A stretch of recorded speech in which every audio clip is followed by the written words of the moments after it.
I mean, Hamlet is a dark character, and Jamil is a slightly dark character as well. Um, so many pictures of yours come out, and at occasions you also seem like a very, not I wouldn't say dark, but very intense, brooding, very serious. Is that the real Raza Mir? I mean, Would you I call wouldn't say yes, but I think you have to at a certain level relate to your character. I mean, there's some actors who I think do a very good job in completely transforming, which is, you look at actors like in Hollywood, take Daniel Day-Lewis. He's not the same at all. His voice is Never? different, his Yeah, look is yeah. different. But there's some actors who know that I'm going to bring myself in this case. It's going to be me at a different address. That's how I've always treated things. And I think I bring a bit of myself. It's not it won't be real unless part of Ahad is there. So I think when people say that, is there a darker side to you? Well, I mean, everybody has a darker side. Absolutely. So I think mine might be just a little bit more vulnerable. Okay, that's interesting. Also, you're not very active on social media, and it seems also like with the dark side, there's also a very old school romantic under that surface. I mean, you're quiet about your relationships, you don't like to talk about them, and you're not very active on social media, you're not putting yourself out there, and yet people are like, the fans are running after you. You put up a picture and you put one word and there's like this outpour of love, and Yeah. you take time out to actually respond and talk to them. So there is old school romantic down there, right? Yeah, yeah, I'll admit it, yes. But, along with that, I think, and I've said this on numerous occasions, that I think as an actor, I don't want social media to confuse me. I think my role in the industry, my role in the work I do, is limited on the set. Is limited to me reading the script, is limited to people seeing that end result. I think maybe that old school thing you talk about is that I appreciate my fans, I love my fans, and I want them to know as much about me as I think is appropriate. But I want them to relate to that character. I don't want people to see Jamil 1 second and then me posting about the coffee that I'm drinking. That kind of, it breaks that Tempo. and that, again, I bring up this thing called the suspension of disbelief. Yeah. When one moment you're in 1940s, India, Pakistan, you're in that world, and all of a sudden you're seeing the same guy, posting about whatever it might be. I don't want to take my audience out of that. Yeah. I think that's unfair to them. Yeah. Along with that, I think, and I might be wrong, a lot of people like social media, and I think it's great. It's a great way for people to connect to their fans, which maybe didn't exist before. So I try as much as I can to respond, talk to them, post a picture when I can. It's just that I'm not once a month. Once Maybe a month. twice. It's just that I'm not, sitting there going, somebody take a picture of me, I have to post, just because I feel that this is my time right now. And you also believe in retaining that mystique, right? That little element of, there's also distance between your viewers and your fans and yourself. I don't think in that sense, yes. If it's pictures and posting and tweeting, things like that, there is a bit of distance I keep. But when I interact with my fans, I'm not, this is who I am. Absolutely. I'm not trying to do anything else. Absolutely. I think I'm not... And we saw a really dark side of social media when Coke Studio happened. Yeah. Right? And so tell me about that. I mean, did it affect you in any way? Or were you like, no, let's just not read all the critique and just let's put it past us?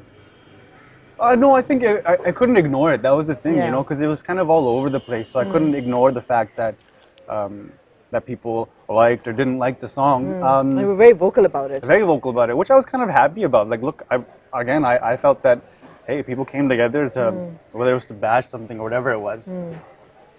I just felt that, personally, I felt that at the end of the day, it was just a song. That was my kind of opinion on it.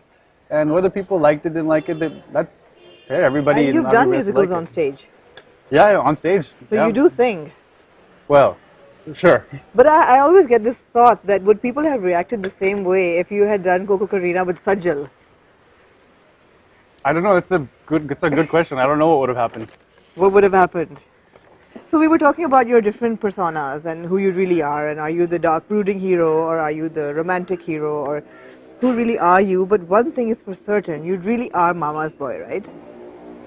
Yeah, and I Yeah. think there's nothing wrong with that. No, absolutely not. I think I'm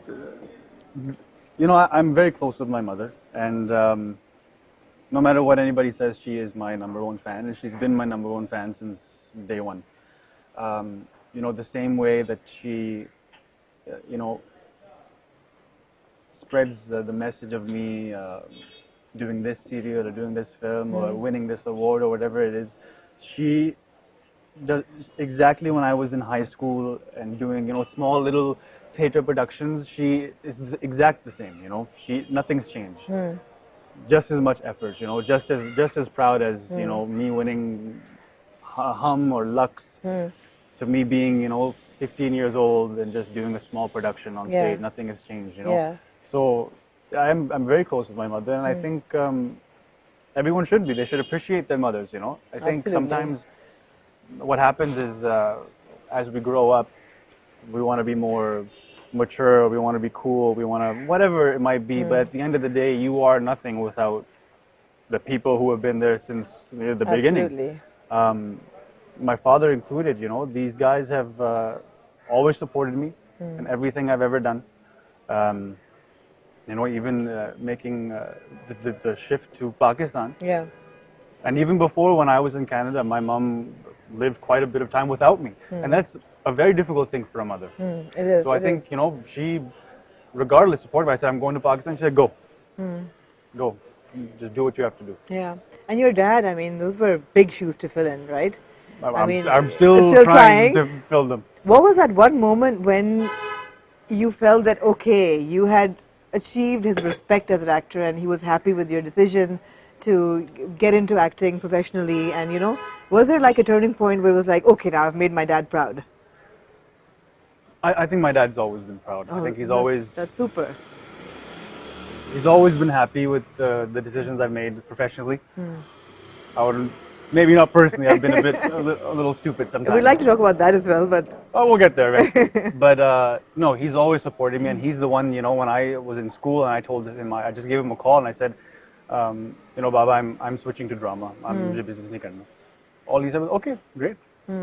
It was almost like he was waiting for me to say that. It wasn't even like, kya matlab, tumne ek saal to laga diya. It was like, his okay was like, finally. Because that's all I knew how to do. It's all that kind of made sense to me. It's the only thing that woke me up in the morning, कि rehearsal pe jana hai, ye shoot karna hai, ye karna hai. I obsess over it. And that's one of the reasons I can't do more than one drama. I don't understand how some people do it. Hats off to them. That's excellent. And that one time when you were doing Parwaaz-e-Junoon and Yaqeen Ka Safar and Sammi together. Yeah, which was, it was very brief. It was like a week of that. But I just don't think it's fair. I don't think it's fair to myself. I don't think it's fair to my viewer. And it's not fair to the team at every respective set. Because I'm coming from one mindset and trying to enter something else. I just think that when I'm trying to be somebody else, that's a hard job altogether. So if I can't commit